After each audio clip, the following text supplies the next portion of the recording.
Sveiki, sveiki. Ir mes jau bėgam iš tikrųjų. Ir kur mes bėgam? Čia. Kur mes bėgam, varom į baletą. Spragtuką baletą. Tai pasistatė mašiną šiaip ne taip. Nes labai daug kas prisistatė aplinkui. Tai truputį pavažiavam toliau. Radom. Ir dabar jau bėgam. Tai o šituos bilietus į spragtuką mes iš tikrųjų nusipirkom prieš beveik metus laiko. Nes aš kažkaip ir pernai norėjau nueiti, bet tada jau kai buvo prieš šitą renginį, tai pasižiūrėjau, kad nebebuvo bilietų. Tai sakau, kitą metą nusipirksim jau iš anksti. Ir kai tik paleido tuos bilietų pirkimus, buvo vasario mėnesį, tai vos ne metai iki. Ir tada nusipirkom tuos bilietus ir gan galbūt neblogoje vietoje, nežinau, per vidurį kažkaip ar labiau priekį. Tai vat šitoks stebuklingas bilietas, stebuklingi bilietai į spragtuką. Aš pati iš tikrųjų labai jau seniai buvau balete. Ir man atrodo, tikriausiai ir buvau pasininkart spragtuką balete. Bet jau tikrai labai seniai. Tai va bus įdomu kitoje šalyje nueiti baletą. O dieve, kaip slidu. Jo, mieste visur vis dar čiuožyklos. Mūsų miestelį čiuožyklą beveik visur. Čia Trondheime nelabai, nes čia gerokai nutirpę. O va centre tai išvis tiesiog eina kaip asfalto plytelėm. Gerai, viskas, bėgam.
Nu ką, tai jau po baleto. Iš tikrųjų, man tai labai patiko, labai.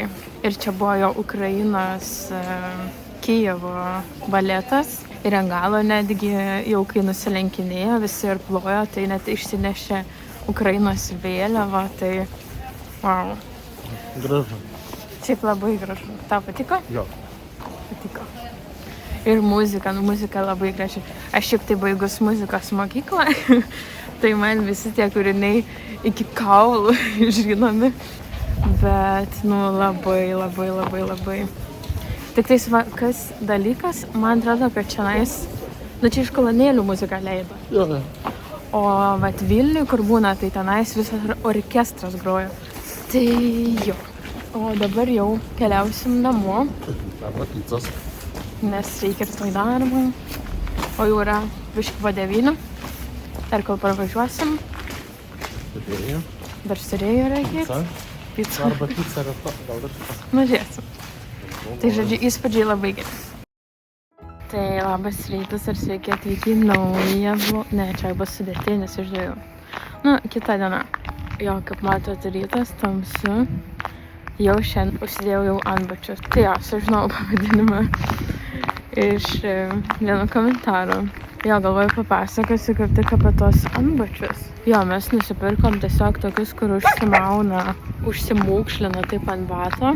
Ir aišku, gal iš tikrųjų būtų patogiau, jeigu būtų jau batas su tais vinukais. Bet visai gerai ir šitas. Tai tikrai stabiliai jaučiasi. Nors ir čia jau daug kur pabarstyta, tai kaip ir nėra slidu, bet va, pavyzdžiui, kaip čia parodėt. Va, būtų jau toks ledas, kur visiškai slidu, tai va, net girdisi. Tai iš tikrųjų, ir net Tai tikrai nėra slidus su šitais pigiais. Ir iš tikrųjų, žiūrėjau dabar, pagalvojau dabar, kad tikrai nereikėjo patingėti tas 2-3 dienas jau užsidėti. Nes žmonės šiaip kiti labai vaikšto ir girdisi prekybos centruose eina su šitais, nes, jų garsas visai kitas, kai eini į prekybos centrą. Tik jo tiek, kad su jais reikia labai atsargiai vaikščioti patalpoje, nes tada su jais yra ypatingai slidu. Tai ant ledo reikia vaikščioti be šitų antbačių atsargiai. Tai taip viduj patalpoje su antbačiais reikia vaikščioti labai atsargiai. Tai labas ir vėl jau grįžau po darbo ir iš tikrųjų jau grįžau ir jau pasėdėjau gerai. Tai o šiandien yra Edgaro gimtadienis ir vietoj torto Edgaras užsisakė pizzą. Tai po darbo parnešiau pizzą, tai vat valgėm šventiškai vakarienę. Tai vat, o šiaip žiūriu labai šviečia per akinių stiklus lempa. Bet iš tikrųjų paskutiniu metu aš labai nebeprimatau. Šiaip čia žiūriu, kai ateina žiemos laikotarpis, tai labiau kažkaip prastėja tas regėjimas. Gali būti ir tai, kad yra šiaip tamsiau lauke, tai dėl to tas regimumas prastėja. Taip pat vis tiek mažiau ir vaisių daržovių valgoma. Jo, kas matėt mano filmuką apie akinius, tai žinot, kad aš akinius nešiojau 16 berods metų. Dabar pati susmečiau. Liktai, kad 16 metų, iki kol pasidariau akių lazerio operaciją. Ir dabar jau keli metai po operacijos man vėl regėjimas prastėja. Ir jo pernai kaip tik buvau pasitikrinti, ne pernai, čia kovo berods ar vasario mėnesį buvau pasitikrinti ir astigmatizmas grįžta. Ir sakė kaip tik ateiti po metų pasitikrinti ir žiūrėti tą progresą. Ir šitie akiniai yra tik tais apsaugantis nuo tos mėlynos ekranų šviesos, bet aš jau pradėjau jos nešioti ir ne tik prie ekranų, nes tikrai ryškėja matymas pats, tai nežinau, čia gerai ar negerai, kad aš jos nešioju ir dieną, bet man patogiau, kartais tikrai būna geriau. Įsiplėčiau dabar į akinių temą, tai, bet jo, kaip šiaip laukiu labai, kada jau eisiu į tą naują vizitą, sakau vasarį ar kovą, pažiūrėti kaip tada, nes jeigu matysis, kad man reikia jau kasdieną akinius, tai visai bus irgi galvoju, fainai, bet jo, nežinau, tada galvoju, kokius gal išsirinkčiau kitokius ar kaip, bet sakau, čia dar reikia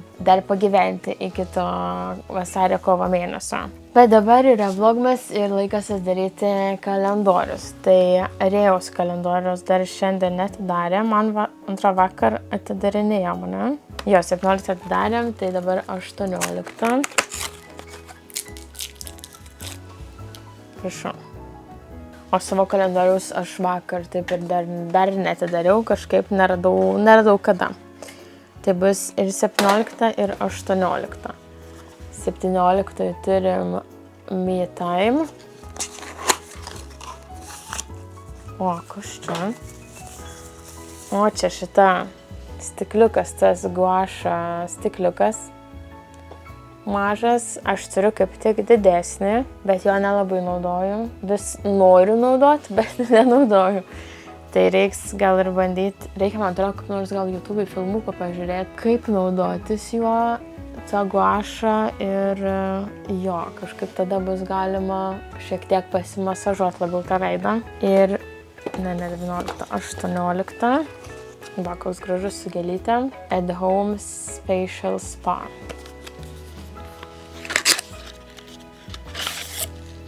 O, dar viena kaukė. O čia kaukė su kokosais.